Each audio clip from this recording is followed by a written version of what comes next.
যুদ্ধ অপরাধের যে প্রেক্ষিত এবং ঐতিহাসিক পটভূমি, আজকের বিচার সে জায়গায় নাই। যাদের নির্দেশে এই গণহত্যা প্রতিষ্ঠিত হলো তাদেরকে ওনারা বেকসুর মুক্ত করে দিলেন। আর আমার সিভিলিয়ানদের বিচার করা হচ্ছে।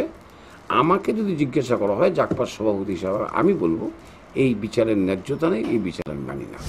যে সকল ব্যক্তি বা সংগঠন আজকে ভিনদেশি আধিপত্যের বিরুদ্ধে কথা বলছে, কাজ করছে, লক্ষ্য করে দেখবেন সেই সমস্ত কণ্ঠকেই স্তব্ধ করে দেওয়ার জন্যই এই ট্রাইব্যুনাল বসানো হয়েছে তথাকথিত বিচারের নামে।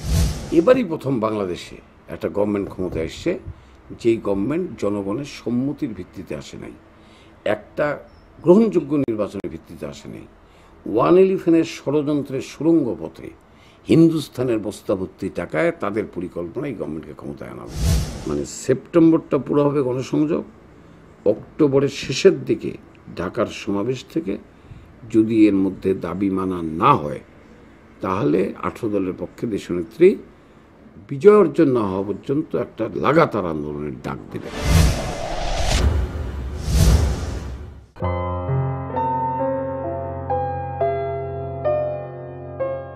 আমাকে কিছু বলতে হলে তো আমাকে একটা ঐতিহাসিক পটভূমি থেকে বলতে হবে। সেটা হচ্ছে যুদ্ধ হলো 1971 সালে। যুদ্ধটা হলো পাকিস্তানের সাথে, তদানীন্তন পূর্ব পাকিস্তান বা এই অঞ্চলের জনগণের, বাংলাদেশের জনগণের। তো যে কোনো বিচার, একটা পক্ষ হচ্ছে পাকিস্তান আর্মি, এবং সেই গণহত্যা যদি হয়ে থাকে পাকিস্তান আর্মির নেতৃত্ব হয়েছে, এবং আজকে শেখ হাসিনার আওয়ামী লীগের পূর্বসূরি বাংলাদেশ উত্তর যে আওয়ামী লীগ গভর্নমেন্ট, যার নেতৃত্বে ছিলেন বর্তমান প্রধানমন্ত্রীর পিতা মরহুম শেখ মুজিবুর রহমান, তিনি যুদ্ধ অপরাধীদের একটা তালিকা তৈরি করছিলেন 195 জন, যাদের নির্দেশে গণহত্যা হয়েছিল তারা সব পাকিস্তান আর্মির অফিসার, এবং এটা ছিল একটা সঠিক সিদ্ধান্ত, এবং তাদের বিচার হবার কথা ছিল, এরকম একটা অঙ্গীকার এবং প্রত্যয় তিনি ব্যক্ত করেছিলেন।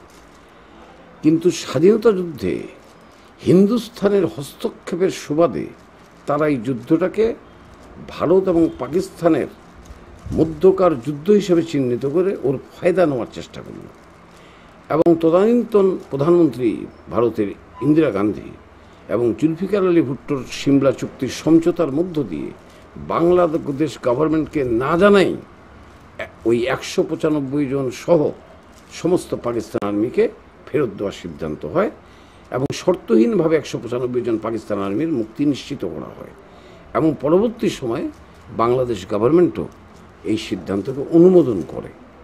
সুতরাং যুদ্ধ অপরাধের যে প্রেক্ষিত এবং ঐতিহাসিক পটভূমি, আজকের বিচার সে জায়গায় নাই। আজকে বিচার হচ্ছে বাংলাদেশের সিভিলিয়ানদের, তাও বিচার হচ্ছে 42 বছর পর। এই 42 বছরে এর আগে দুইবার আওয়ামী লীগ গভর্নমেন্ট ক্ষমতায় এসছে, তখন বিচারের প্রশ্ন আসে নাই। সুতরাং ঐতিহাসিক বিচারে এই বিচারের কোনো ন্যায্যতা নাই। যাদের নির্দেশে এবং হুকুমে গণহত্যা হয়েছিল সেই 195 জন আওয়ামী গভর্নমেন্ট কর্তৃক চিহ্নিত অফিসারদের বাদ দিয়ে আমার দেশের সিভিলিয়ানদের যে বিচার, এটা ইতিহাসের ব্যাপারে অন্যায্য, অবৈধ এবং গ্রহণযোগ্য নয়। এটা হচ্ছে আমার ফার্স্ট অবজারভেশন।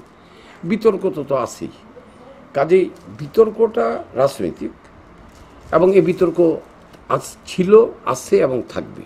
আমাদের যেটা ইতিহাসের কষ্টি পাথরে যে সিদ্ধান্তটা আমাদের নেওয়া উচিত, সেটা হচ্ছে এই বিচারটার ন্যায্যতা আছে কিনা। আমি মনে করি এই বিচারে রাজনৈতিক প্রতিহিংসা চরিতার্থ হতে পারে, কিন্তু ইনসাফ প্রতিষ্ঠিত হয় না।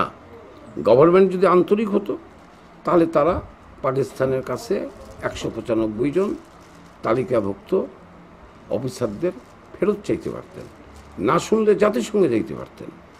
কিন্তু তারা যাদের নির্দেশে এই গণহত্যা প্রতিষ্ঠিত হলো তাদেরকে ওনারা বেকসুর মুক্ত করে দিলেন। আর আমার সিভিলিয়ানদের বিচার করা হচ্ছে। আমাকে যদি জিজ্ঞাসা করা হয় জাকপার সভাপতি হিসাবে, আমি বলবো এই বিচারের ন্যায্যতা নেই, এই বিচার আমি মানি না।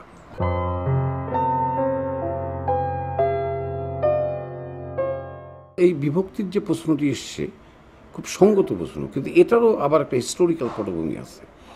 কারণ মানে এখানে আমরা দিল্লির দৃষ্টিভঙ্গি এবং মনোভাবকে বাদ দিয়ে বাংলাদেশকে যদি আলাদাভাবে বিচার করি তাহলে আমরা সঠিক জায়গায় পৌঁছাতে পারবো না।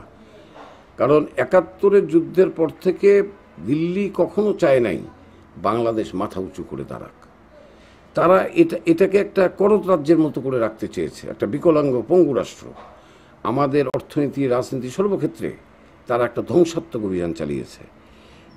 এটা আগ্রাসী ভারত ভালোভাবে বুঝে জাতি যদি ঐক্যবদ্ধ হয় তাহলে তাদের আধিপত্যবাদী ষড়যন্ত্র নস্যাৎ হয়ে যাবে। সুতরাং বাংলাদেশ প্রতিষ্ঠার জন্ম লগ্ন থেকেই একটার পর একটা কৃত্রিম ইস্যু তৈরি করে তারা জাতিকে বিভক্ত করার চেষ্টা করেছে। আমি নিজেও স্বাধীনতা যুদ্ধের একজন ক্ষুদ্র সৈনিক ছিলাম। আমরা দেশে ফিরে আসার পরে একটা আওয়াজ তোলা হলো, যারা আমরা ওপারে গেছিলাম আর যারা যান নাই তাদের মধ্যে একটা বিভাজনের দেওয়াল তুলে ধরার চেষ্টা করা হলো। সচিবালয় থেকে শুরু করে প্রমোশনের ক্ষেত্র থেকে শুরু করে সমাজের সকল ক্ষেত্রে ওটা ছিল এক ধরনের বিভাজন। ওটা ৩.৫ বছর চলেছে। এরপরে যদি লক্ষ্য করা যায় তাহলে দেখা যাবে যে এই বাকশাল এবং ১৫ই আগস্টকে কেন্দ্র করেও কিন্তু একটা বিভাজনের দেওয়াল তৈরি করার চেষ্টা করা হয়েছে। ৭ই নভেম্বরের ঐতিহাসিক গণসিপাহী অভ্যুত্থান, সেটাকে কেন্দ্র করে একটা বিভাজনের প্রক্রিয়া তৈরি করা হয়েছে। এবং সর্বশেষ সেটা হচ্ছে যে এবার তথাকথিত যুদ্ধ অপরাধের নামে সমগ্র জাতিকে বিভক্ত করা হচ্ছে। এবং এর পরবর্তী পর্যায়ে ইসলাম অথবা ধর্ম এবং নাস্তিকতা অথবা ধর্মনিরপেক্ষতার মধ্যেও একটা বিভাজনের দেওয়াল তৈরি করা হচ্ছে। এখন প্রশ্ন হচ্ছে এটা করা হচ্ছে কেন এবং কার স্বার্থে? জাতি যদি বিভক্ত হয় এর ইমিডিয়েট সুফল কে ভোগ করবে? নিশ্চয়ই জাতি হিসেবে আমরা নই। কাজেই এটা আমরা যেভাবে দেখি, বিশেষ করে আমাদের পার্টি যেভাবে দেখে, আমরা মনে করি ভাগ করো শাসন করো নীতি, যেটা ব্রিটিশরাও এখানে অনুসরণ করেছে। একটা আধিপত্যকামী রাষ্ট্র আরেকটি রাষ্ট্রের ক্ষেত্রে এই নীতিটাই অবলম্বন করে থাকে। সুতরাং নিঃসন্দেহে এই ইস্যুকে কেন্দ্র করে জাতিকে বিভক্ত করার আরেকটি নতুন মাত্রা যোগ হয়েছে মাত্র।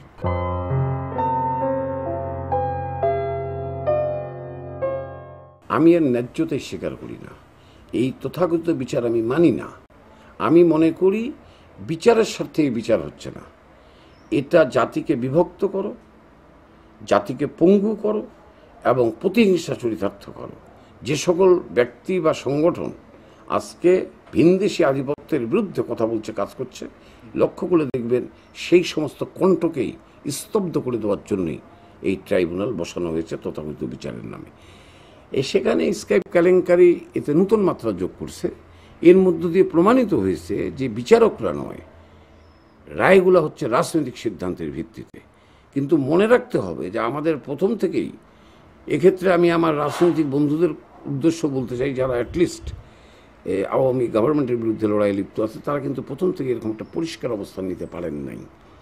যে তারা বলছেন যে স্বচ্ছ বিচার চাই, কেউ বলেছেন নিরপেক্ষ বিচার চাই, কেউ বলেছেন আন্তর্জাতিক মানের বিচার চাই। কিন্তু তাদের প্রথমেই বলা উচিত ছিল যে ১৯৫ জন চিহ্নিত গণহত্যার যারা নির্দেশদাতা, তাদেরকে বাদ দিয়ে এই বিচার হচ্ছে প্রহসন, এই বিচার আমরা মানি না। তাহলে হয়তো আজকের প্রেক্ষিতটা আরেকটি নতুন মাত্রা পেতে পারত। কিন্তু স্বচ্ছতা দিয়ে আমরা কিন্তু এক ধরনের স্বীকৃতিও দিচ্ছি এই বিচারকে।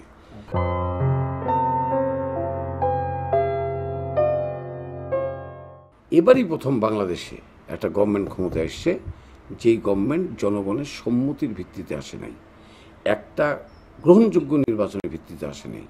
111-এর ষড়যন্ত্রের সুড়ঙ্গ পথে হিন্দুস্থানের বস্তাভর্তি টাকায় তাদের পরিকল্পনায় এই গভর্নমেন্টকে ক্ষমতায় আনা হয়েছে। এই গভর্নমেন্টকে ক্ষমতায় আনাই হয়েছে বাংলাদেশের জনগণের স্বার্থ সংরক্ষণ করার জন্য নয়, আনাই হয়েছে ইন্ডিয়ান এজেন্ডা বাস্তবায়নের জন্য। এবং আমরা লক্ষ্য করলে দেখব যে ট্রানজিট করিডোর, বন্দর ইত্যাদি যে গুরুত্বপূর্ণ স্পর্শকাতর সমূহ আমাদের স্বাধীনতা সার্বভৌমত্বের সাথে সংশ্লিষ্ট, সেই বিষয়গুলো কিন্তু ক্রমেই ইন্ডিয়ান এই এজেন্ডাগুলো বাস্তবায়ন হওয়ার পথে। এখন এটার বিরুদ্ধে আগামী দিনের প্রতিরোধকামী শক্তি কারা হতে পারে, এটা তারা তাদের মতো করে চিহ্নিত করেছে। এখানে একটা কমিটেড ফোর্স, যাদের দেশের প্রতি আনুগত্য আছে, যাদের একটা অঙ্গীকার আছে, এবং যারা মাতৃভূমির জন্য, আমাদের স্বাতন্ত্র্যতার জন্য, আমাদের আলাদা বৈশিষ্ট্যের জন্য মৃত্যুঞ্জয়ী লড়াইয়ে লিপ্ত হতে পারে। এমন একটি শক্তিকেই তারা বেছে নিয়েছে তাদের আক্রমণের অংশ হিসাবে। এখন এই যে পাখির মতো মানুষ মেরে হত্যা, যেটা পাকিস্তান থেকে এই পর্যন্ত আমরা কখনো দেখিনি, এমনকি ব্রিটিশের 200 বছরের শাসনেও আমরা শাপলা চত্বরে এই নির্মম মুসলিম গণহত্যা দেখি নাই। এটা কেন সম্ভব হলো? এটা হলো এই কারণেই যে এই গভর্নমেন্ট বাংলাদেশের জনগণের গভর্নমেন্ট না। এটাকে আমরা আফগানিস্তানের কারজাই, আমরা